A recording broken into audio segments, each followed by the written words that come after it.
Plugins. All the types. This installment of SAT isn't so much about tips I use a lot. It's about arming you with some information that might be useful down the road, or right now, depending on your level of experience. Either way, as my father-in-law once told me, the guy with the most answers wins. So let's arm you with some answers. Last week I talked about Nyquist plugins and how to install and enable them in Audacity. This time I want to finish out that topic and talk about the rest of the plugin types that are out there and which ones you can use.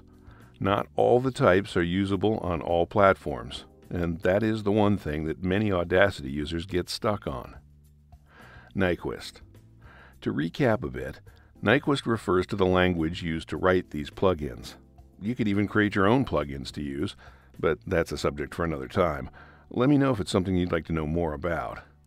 Nyquist plugins are platform agnostic because if they're just Nyquist code, they'll run in Audacity on Windows, Mac, or Linux. LADSPA. As the name indicates, Linux Audio Developers Simple Plugin API, LADSPA plugins, were originally created for Linux. However, some of them have been ported, rewritten, and recompiled for Windows and/or Mac.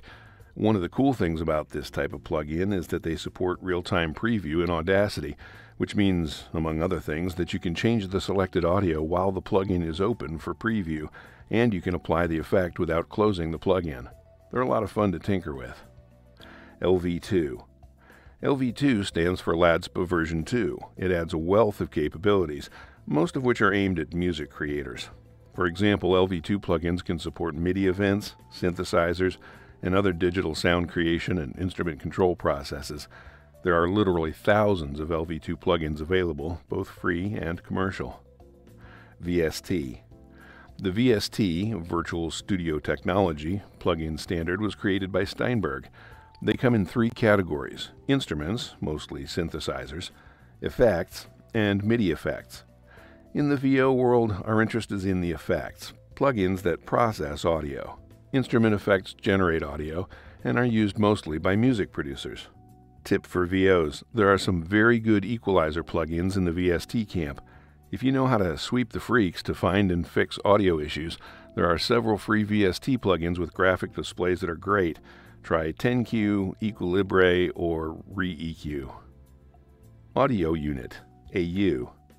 AU plugins are available only on the Mac platform. They are system-level services created by Apple as part of its core audio component in Mac OS.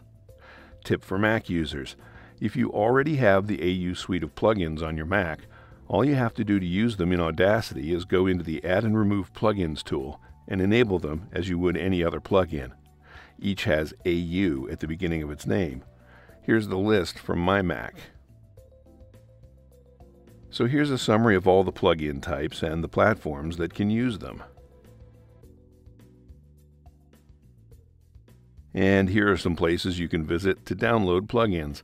It's not an exhaustive list by any means, but you can probably find something that might suit your fancy on at least one of the sites. I'll put these down in the description too. Tip for plugin management: avoid the urge to download and enable dozens of plugins in Audacity. It's much easier to enable the ones you use and disable the rest. Your effects menu will be much easier to navigate. Final and best tip on plugins: this is a serious rabbit hole topic. You can spend and waste multiplied hours playing with plugins. This is especially bad if you make your living producing audio. Every hour playing with plugins is an hour away from gainful work. So before you head off to any of the download sites I mentioned, do one of two things. Either know what you're looking for so you can quit when you find an appropriate plugin, or set a timer so you know when plugin playtime is over. Next time we'll be back to more familiar territory, taking a look at the waveform in Audacity and what it can tell us while we work. P.S. Thank you for all the feedback on SAT. I love being able to address topics you're facing with your everyday Audacity work. Keep those emails coming and tell your friends about Stuart's Audacity tips.